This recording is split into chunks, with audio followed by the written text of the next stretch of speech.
بسم اللہ الرحمن الرحیم وَكُونُوا مَعَ الصَّادِقِينَ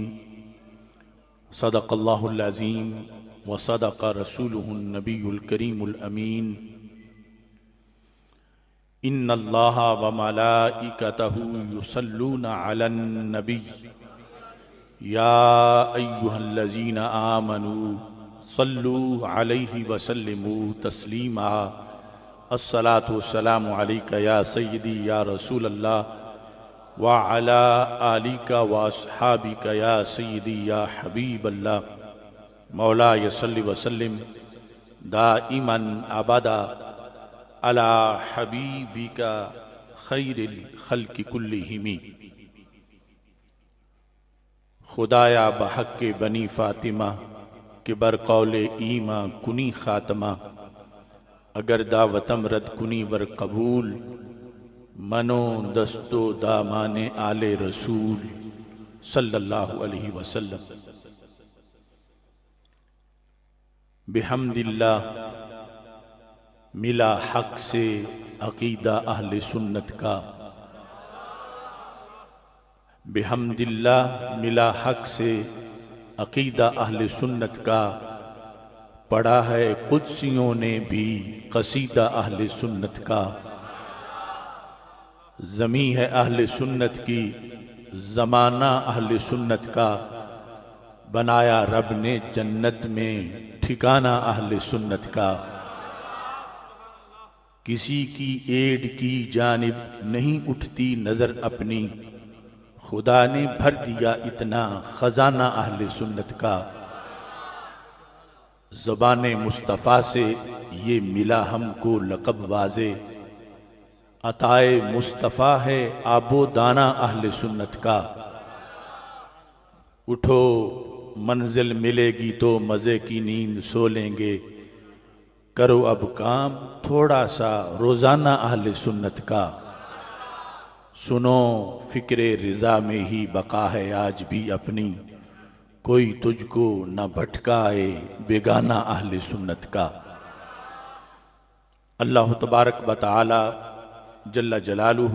وعم نوالہ واتم برہانہ وعظم شانہ وجل ذکرہ وعز اسمہ کی حمد و ثنا،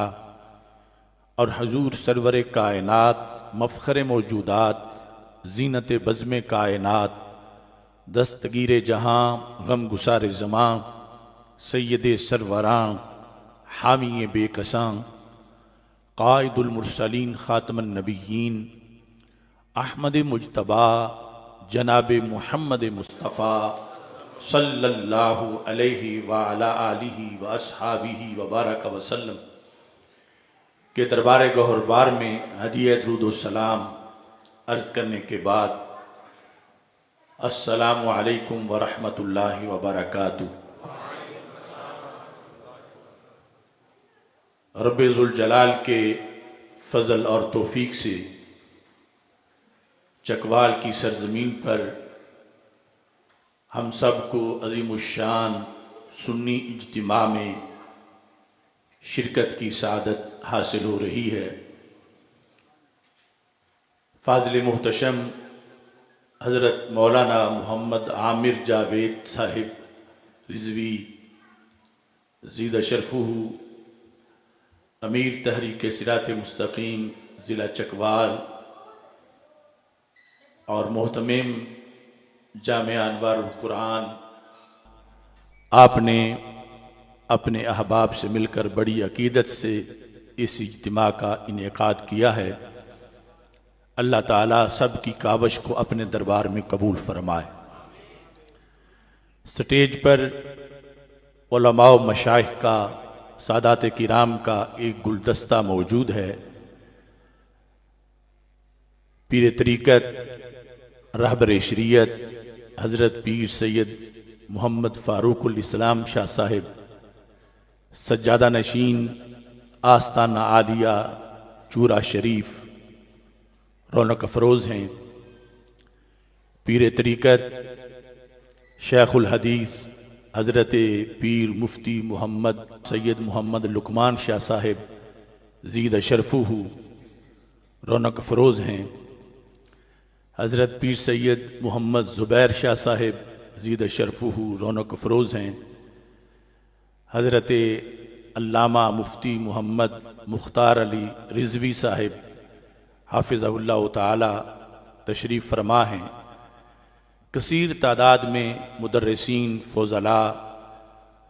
رونق افروز ہیں۔ اللہ تعالی ہم سب کی حاضری کو اپنے دربار میں مقبول و منظور فرمائے۔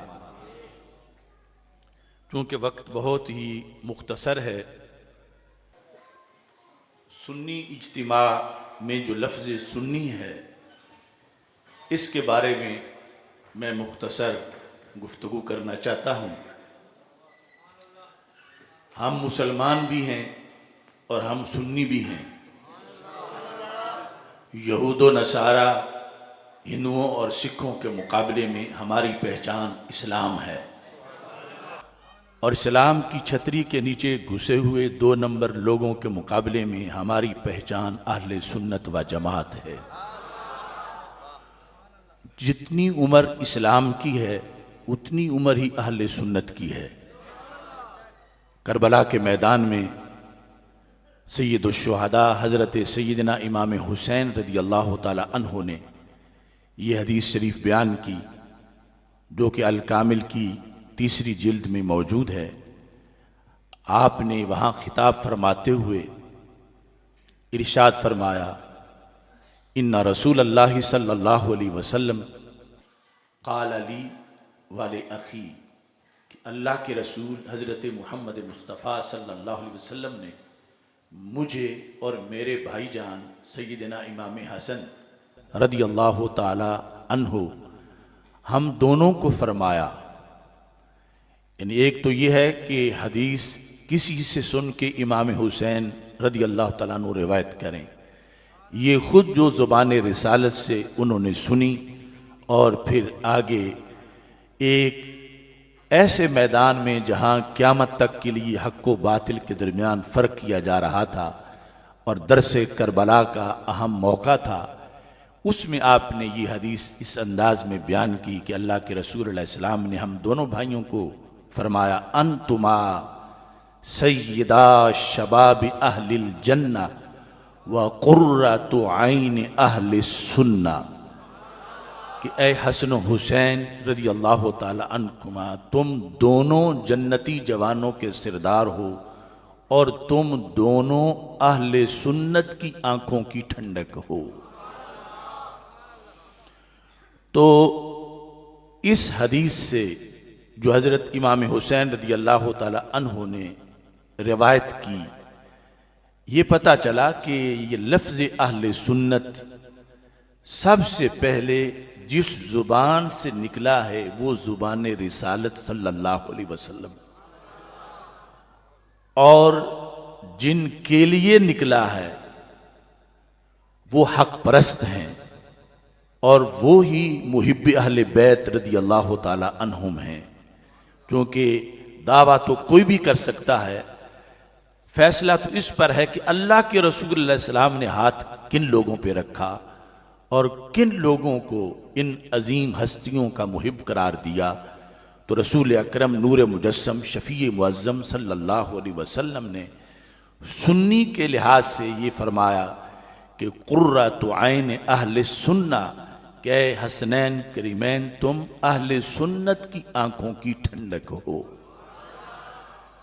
تو ہمارا نام 1-2 صدیاں پہلے نہیں رکھا گیا۔ اگر یہ داتا صاحب رحمۃ اللہ علیہ نے رکھا ہوتا تو پھر بھی ہمارے لیے بڑی فخر کی بات تھی۔ یہ حضرت غوث پاک رضی اللہ تعالی عنہ نے ہمارا نام رکھا ہوتا تو پھر بھی بڑی عزت کی بات تھی، لیکن یہ تو اس زبان سے ہمارا نام نکلا ہے، وما ينطق عن الهوى ان هو الا وحی یوحی۔ آج لوگ چھوٹے چھوٹے اعزاز کو بیان کرتے ہیں تو ہمیں ہر مقام پر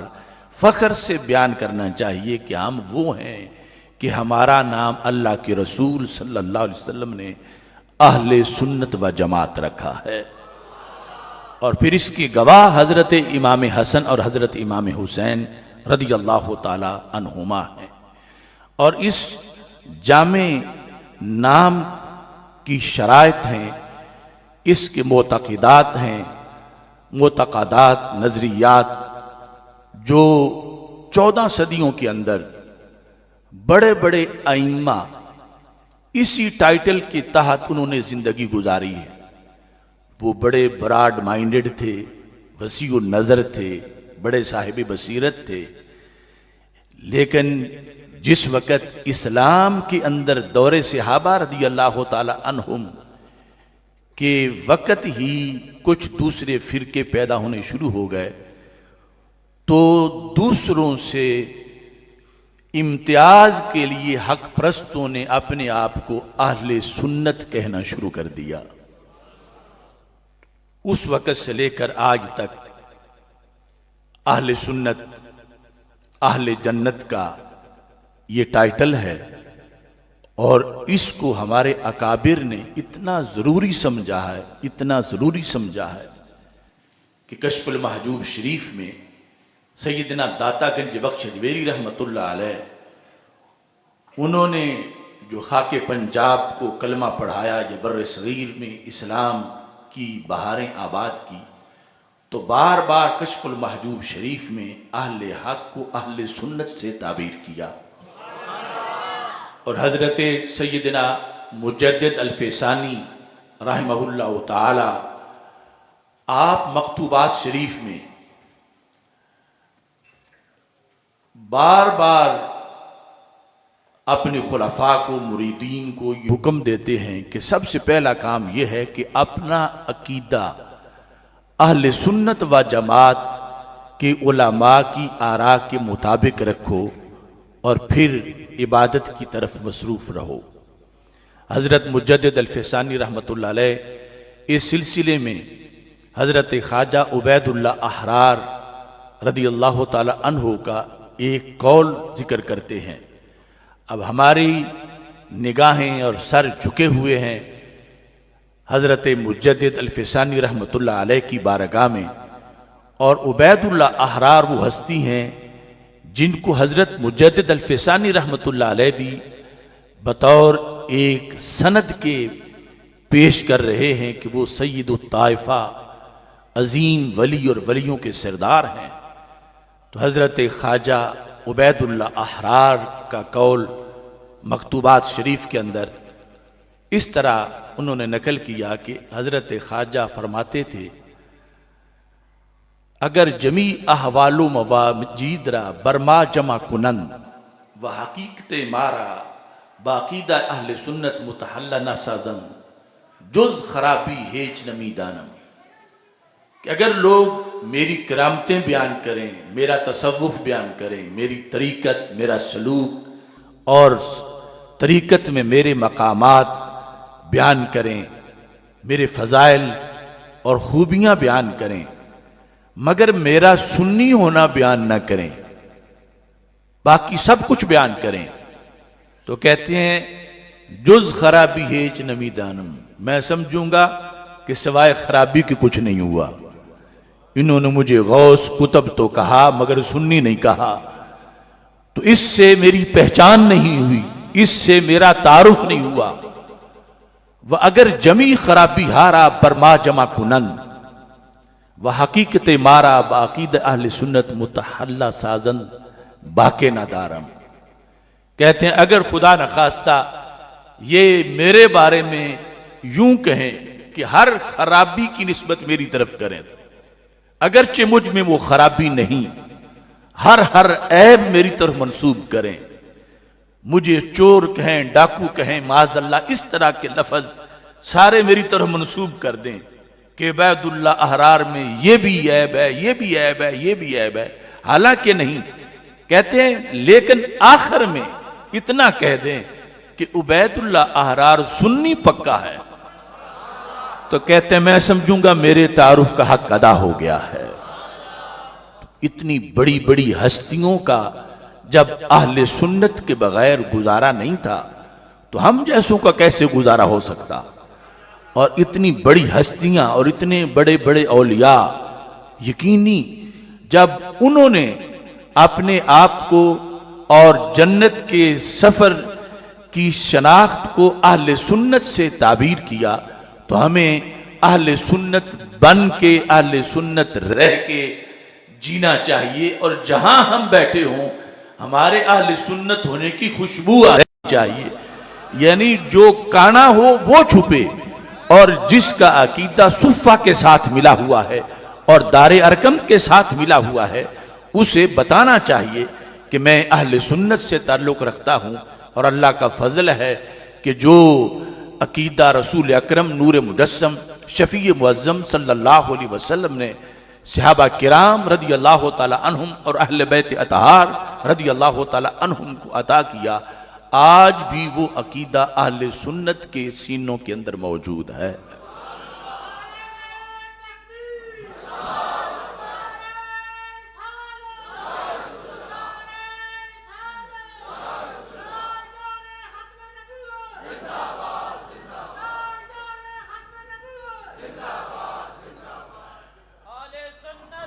اہل جنت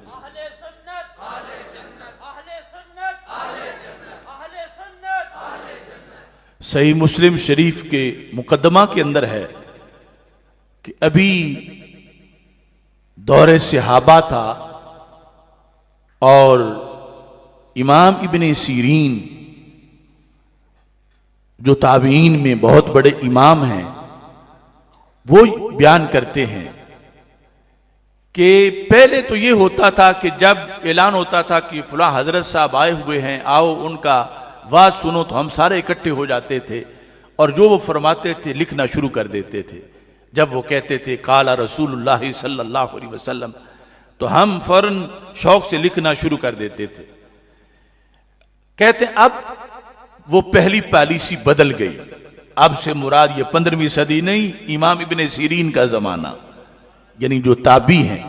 کہتے ہیں اب پہلے کی طرح ہم نہیں کرتے۔ اب جس وقت کوئی کہتا ہے کہ آؤ بیٹھو میں تمہیں حدیث رسول صلی اللہ علیہ وسلم سناتا ہوں، تو کہتے ہیں ہم اس سے کہتے ہیں سموا لنا رجالکم، پہلے اپنے استادوں کا نام تو بتاؤ، اپنے دادا استاد کا نام بتاؤ، پردادا استاد کا نام بتاؤ۔ صرف تمہارے یہ کہنے پر کہ تم حدیث سناتے ہو ہم نہیں لکھیں گے، پہلے سند بیان کرو۔ کہتے ہیں یہ ہم کیوں پوچھتے ہیں؟ ان کانوا من اہل سنت یکتب حدیثہم، اگر تمہارے استاد سنی ہوئے تو پھر ہم حدیث لکھیں گے، اگر تمہارے استاد سنی نہ ہوئے تو ہم حدیث نہیں لکھیں گے۔ یہ تابعین امام ابن سیرین کہہ رہے کہ اہل بدعت کی، یعنی وہ تو جھوٹ کو بھی جائز سمجھتے ہیں، تو ہم ان کی لکھیں تو جھوٹ بھی ساتھ ہی لکھیں۔ کہا اہل سنت ہیں کہ جو قرآن و سنت کے علوم کے ماہرین بھی ہیں اور اس پر پہرا دینے والے ہیں، اس میں پڑھتے پڑھاتے وقت وہ اپنے آپ کو سمجھتے ہیں کہ ہم دربار رسالت صلی اللہ علیہ وسلم میں بیٹھے ہوئے ہیں۔ اب دیکھیے امام بخاری رحمت اللہ علیہ نبی اکرم نور مجسم شفیع معظم صلی اللہ علیہ وسلم کے وصال کے کتنے سال بعد جب وہ حدیث پڑھا رہے تھے اور مدینہ منورہ سے کافی دور تھے، ان کے شاگرد محمد بن ابی حاتم وہ روایت کرتے ہیں اور ان سے ہی اپنا نظریہ بیان کیا جو امام ذہبی نے سیر اعلام النبلاء میں لکھا ہے کہ جب کافی وقت گزر گیا، کئی گھنٹے کہ امام بخاری مسلسل حدیث پہ حدیث لکھائے جا رہے تھے، تو سمجھا کہ میرا یہ شاگرد لکھ لکھ کے تھک گیا ہوگا، تو اس کی حوصلہ افزائی بھی کی اور ساتھ اپنا عقیدہ بھی بیان کیا۔ امام بخاری کا نام تو بہت لوگ لیتے ہیں مگر ان کا یہ نظریہ آج بھی یہ علماء و مشائخ تو کیا ان پڑھ سنی کے سینے میں بھی پایا جاتا ہے۔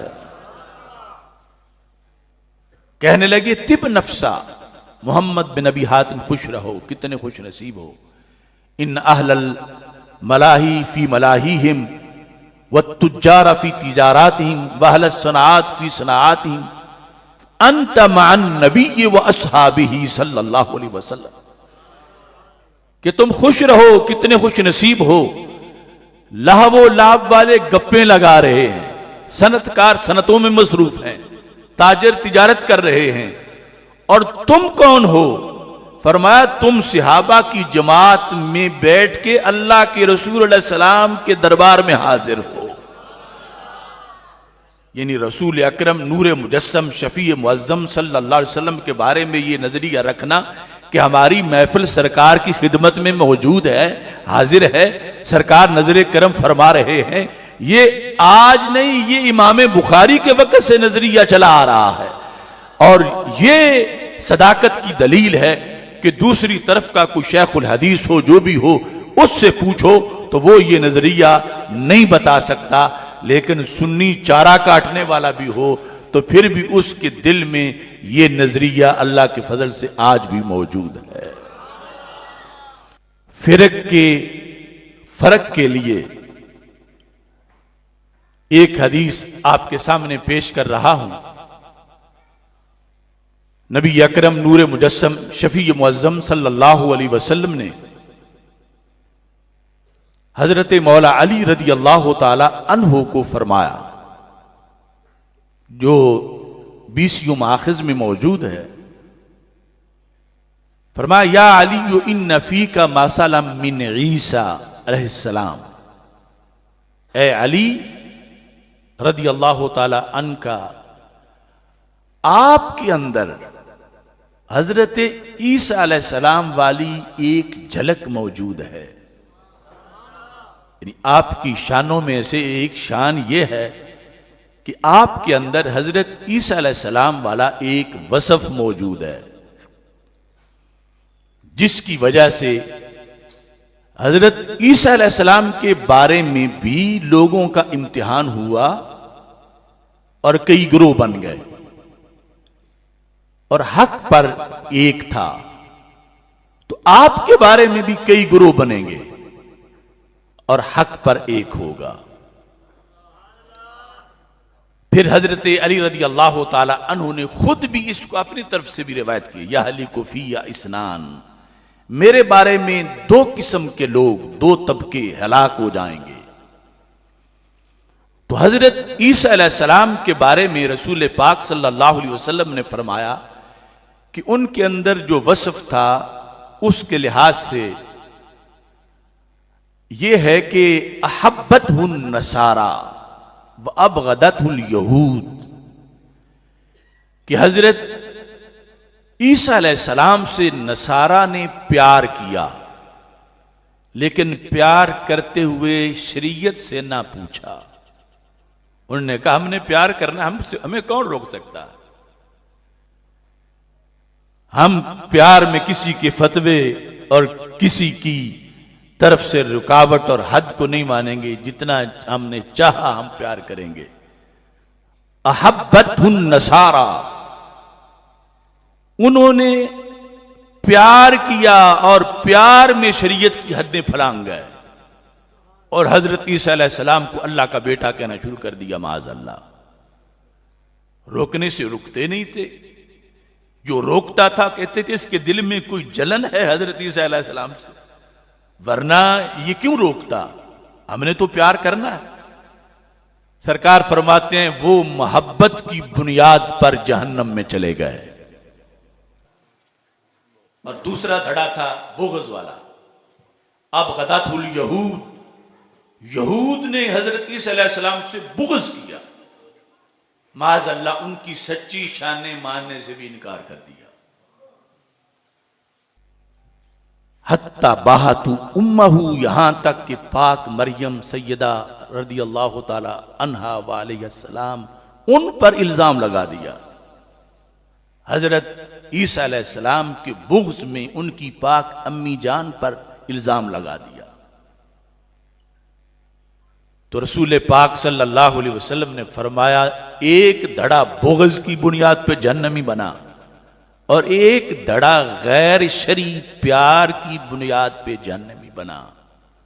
اور ان کے بارے میں جنتی وہی بنے کہ جن کے دل ان کے بغض سے پاک تھے، مگر پیار وہ کیا جو شریعت کی حد والا تھا۔ یہ مثال دے کر فرما علی تیرے اندر بھی یہ وصف موجود ہے،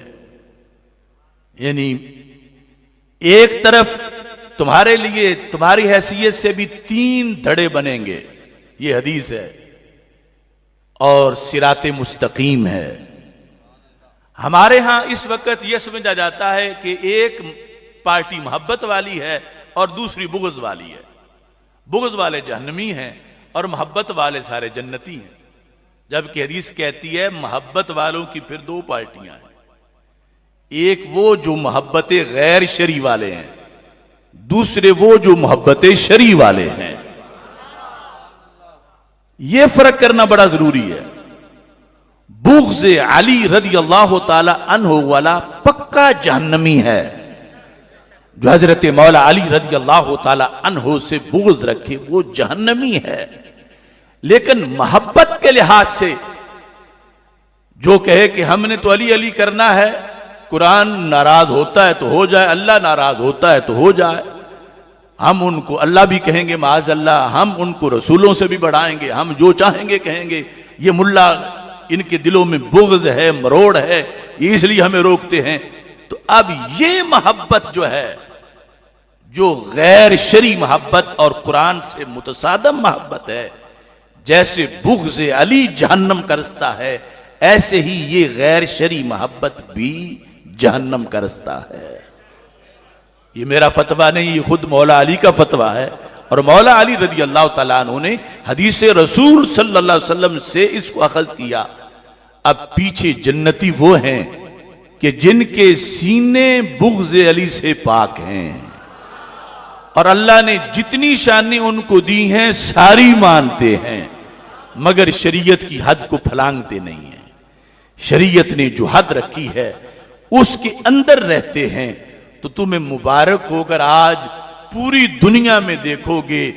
غیر جانبدار طریقے سے بھی تو ایسے سینے نظر آئیں گے، تو اہل سنت و جماعت کے سینے نظر آئیں گے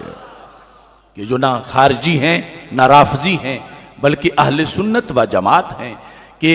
محبت علی اس کو اپنے لیے لازم سمجھتے ہیں۔ اور میں تو اپنے مسلک کا یہ خلاصہ بیان کرتا ہوں، دل تو ہے آل محمد کی محبت کا مقام، دل تو ہے آل محمد صلی اللہ علیہ وسلم، یہ میرے اپنے اشعار ہیں، دل تو ہے آل محمد کی محبت کا مقام، دین ہے سارے صحابہ کا مکمل احترام۔ حضرت امیر معاویہ رضی اللہ تعالی عنہ تک دل تو ہے آل محمد کی محبت کا مقام، دین ہے سارے صحابہ کا مکمل احترام، رافضیت خارجیت ناسبیت ہے حرام، اہل سنت ہیں رسول پاک کے سچے غلام۔ اپنے چونکہ ساری عبادات کی قبولیت کا مدار عقیدے کی صحت پر ہے، عقیدہ صحیح ہے تو اس پر پھر ساری عبادات صحیح ہیں، اور عقیدے کے لحاظ سے حملے سب سے زیادہ ہیں، اندرونی محاذ پر بھی بیرونی محاذ پر بھی۔ جس طرح شاہ صاحب فرما رہے تھے، مسلمانوں کو بد عمل کرنے کی تحریکیں بھی بڑی جاری ہیں، بے حیائی فحاشی اور یعنی، لیکن بد عقیدہ بنانے والی جو گروہ ہیں وہ زیر زمین اتنے ہیں کہ پتہ ہی نہیں چل رہا، اور مسلسل وہ گمراہی معاذ اللہ پھیلتی جا رہی ہے۔ نبی اکرم نور مجسم شفیع معظم صلی اللہ علیہ وسلم نے غیب کی خبر دیتے ہوئے یہ فرمایا، یہ لفظ ہی ہمیں سہارا دیتے ہیں، ورنہ ایک حکومت نہیں، یورپ تک ہر حکومت کی طرف سے پابندیاں ہیں ہم پر۔ اور ابھی چند دن پہلے مجھے 14 سال سزائے قید سنائی گئی ہے ہالینڈ کی عدالت سے کہ میں نے گیرٹ بلڈر کے خلاف فتویٰ دیا تھا 18 میں، اور اب تک وہ کیس چل رہا تھا۔ اس نے رسول اللہ صلی اللہ علیہ وسلم کے معاذ اللہ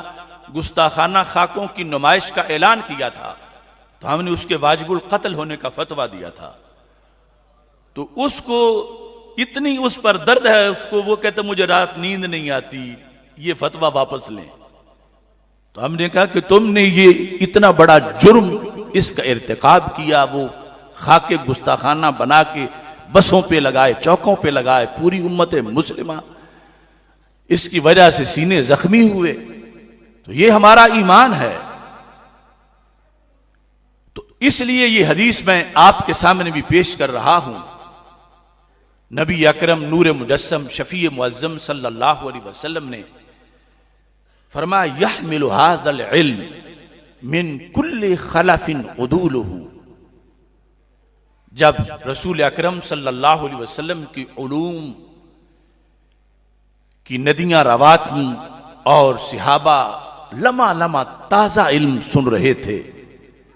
عرش سے آنے والی خبریں اور کائنات کے اسرار و رموز، تو ہمارے آقا صلی اللہ علیہ وسلم نے غیب کی خبر دی۔ فرمایا یہ جو میرا علم ہے صحابہ دیکھ رہے ہو، ہر دور میں، ہر نئی جنریشن میں اس کے وارث پیدا ہوں گے۔ یہ سرکار دو عالم صلی اللہ علیہ وسلم خبر دے کے گئے۔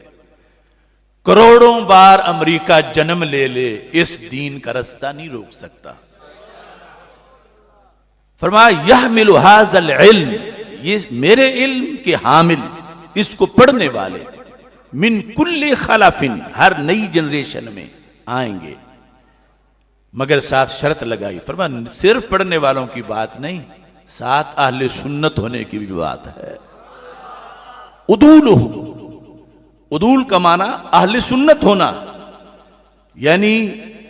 عقیدے کا ظلم یہ ہے، مثلا اللہ کے ساتھ شریک ماننا تو یہ ظلم ہے، اور اس کو تو کہا گیا ان الشرک لظلم عظیم۔ رسول اکرم نور مجسم شفیع معظم صلی اللہ علیہ وسلم کی نبوت اور رسالت کے لحاظ سے کوئی گستاخی یا میلی سوچ رکھنا یہ ظلم ہے۔ اہل بیت اطہار رضی اللہ تعالی عنہم کے لحاظ سے کوئی بے ادبی کا خیال کرنا، بولنا تو درکنار، یہ ظلم ہے۔ صحابہ کرام رضی اللہ تعالی عنہم کے بارے میں کوئی گندی سوچ رکھنا یہ ظلم ہے۔ کہیں 4 ظلم، کہیں 10 ظلم، کہیں 100 ظلم، جس عقیدے میں ایک بھی ظلم نہیں وہ عدل والا عقیدہ ہے، اور وہ عقیدہ اہل سنت و جماعت کا ہے۔ یعنی اس عقیدے کی یہ شان ہے۔ آگے بندے جو عقیدے والے ہیں ان کا تو علیحدہ علیحدہ امتحان ہے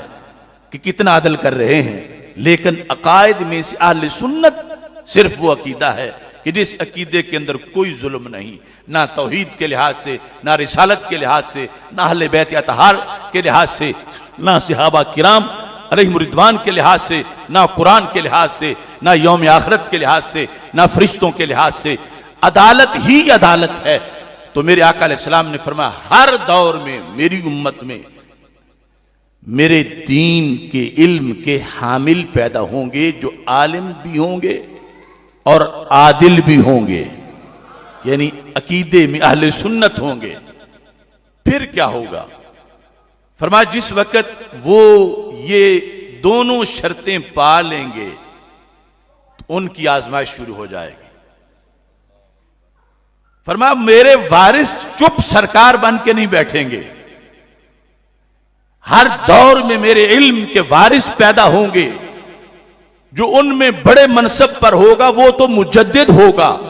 اور چھوٹے چھوٹے ہم جیسے کارکن ہوں گے مجددین کے۔ کام کیا ہوگا؟ فرمایا یحمل ھذا العلم من کل خلف عدولہ ینفون عنہ تحریف الغالین وانتحال المبتلین وتأویل الجاہلین۔ 3 طرح کے حملے داخلی محاذ سے جو اسلام پر ہونے والے تھے، فرمایا ہر زمانے میں ہوں گے۔ ایک ہے انتحال المبتلین، باطل پرستوں کی ہیلہ سازی، یعنی موڑ کے جو اسلام نہیں اسے اسلام بنا لینا۔ ایک ہے تاویل الجاہلین، کہ خود دین پڑھا نہیں مگر چاہتے یہ ہیں جو ہم بولیں اسے قرآن ہی سمجھا جائے، اسے قرآن کی تفسیر سمجھی جائے، اس کو شریعت سمجھ کے ہمارے مرید اور ہمارے ماننے والے اپنے اوپر نافذ کر لیں، یہ تعویل جاہل ہے۔ اور تحریف الغالین، پہلے نمبر پہ اس کا ذکر کیا کہ بڑے بڑے ہوشیار لوگ، اوور کلیور اور لبرل، وہ دین میں تحریف کریں گے۔ ہر دور کے اندر یہ 3 طرح کے حملے ہوں گے، اور ہر دور میں میرے وارث بھی سامنے ہوں گے۔ فرمایا وہ جو میرے وارث ہوں گے، اب ان کی آزمائش ہوگی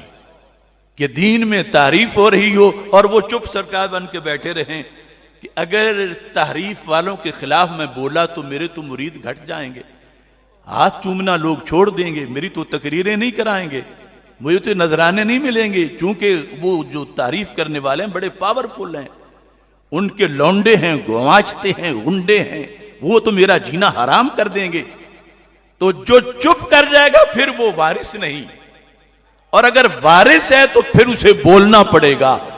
کہ دنیا کے فلاں ملک میں یا ملک کے فلاں حصے میں غالی لوگ تعریف کر رہے ہیں، اور پردہ چاک کر کے تعریف کا لوگوں کو بتانا پڑے گا اصل دین یہ ہے، اور جو وہ بیان کر رہے ہیں وہ تحریف ہے۔ اور ایسے ہی جو باطل پرست ہے، ہیلا سازی کر کے دین کے اندر وہ پیش کر رہا ہے، تو یہ اس وارث کا کام ہے کہ بولے کہ ہیلا پرستی ہو رہی ہے، انتحال ہو رہا ہے دین کے اندر، اور دین جو اصل ہے وہ چھپایا جا رہا ہے، اور پھر جو جاہل کی تعویل ہے اس کے خلاف بھی بولے۔ اب اس نے مطلب کیا، عالم نے دین بننے کا مطلب ہے ہزاروں دشمنیاں مول لینا، کیونکہ جو تعریف کر رہا ہے اس کا بھی گروپ ہے، ہو سکتا ہے اس کے لاکھوں مرید ہوں، جو ہیلا سازی کر رہا ہے اس کے بھی لاکھوں ہوں، اور جو غلط تعویل کر رہا ہے اس کے بھی ساتھ بہت ہوں۔ اب جو ٹوکے گا اس کو سب کی گالیاں بھی سننی پڑیں گی، گولیوں کا بھی سامنا کرنا پڑ سکتا ہے۔ تو اب 2 ہی راستے ہیں، یا تو سرکار کو راضی کر لے یا دنیا کو راضی کر لے۔ تو اس بنیاد پر ضروری ہے کہ دنیا عارضی ہے، حق پر ظلم ہو رہا ہو تو ہم خاموش نہیں رہ سکتے، اور بولنے پر پھر جو آزمائشیں ہیں یہ جتنی بھی سخت ہوں، یہ جہنم کے عذاب کے مقابلے میں تھوڑی۔ تو سرکار نے کتنا خوبصورت نام دیا، اپنا وارث قرار دیا ہر صدی کے اہل سنت علماء کو۔ اس بنیاد پر اپنا کام ہمیں اور علماء آپ کے تعاون سے ہی کر سکتے ہیں۔ اور بس ایک مثال دے کر بات ختم کرتا ہوں، جو کہ نماز کا ٹائم ہے۔ معاشرے میں جو اس وقت موجودہ اہل سنت کے اندر ہلچل ہے،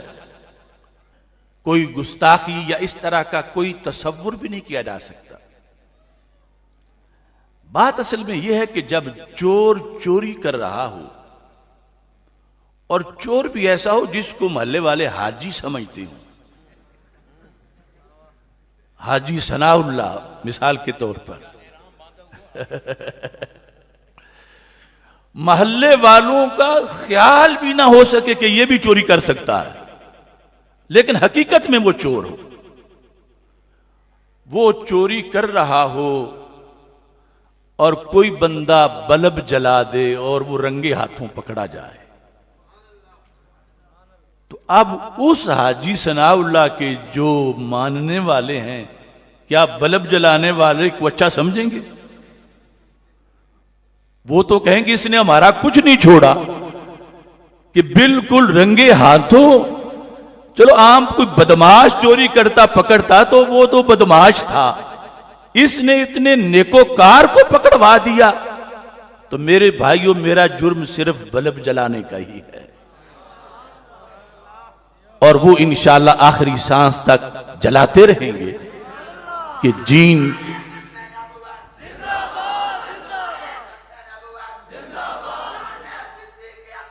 زندہ باد، حق چار یار۔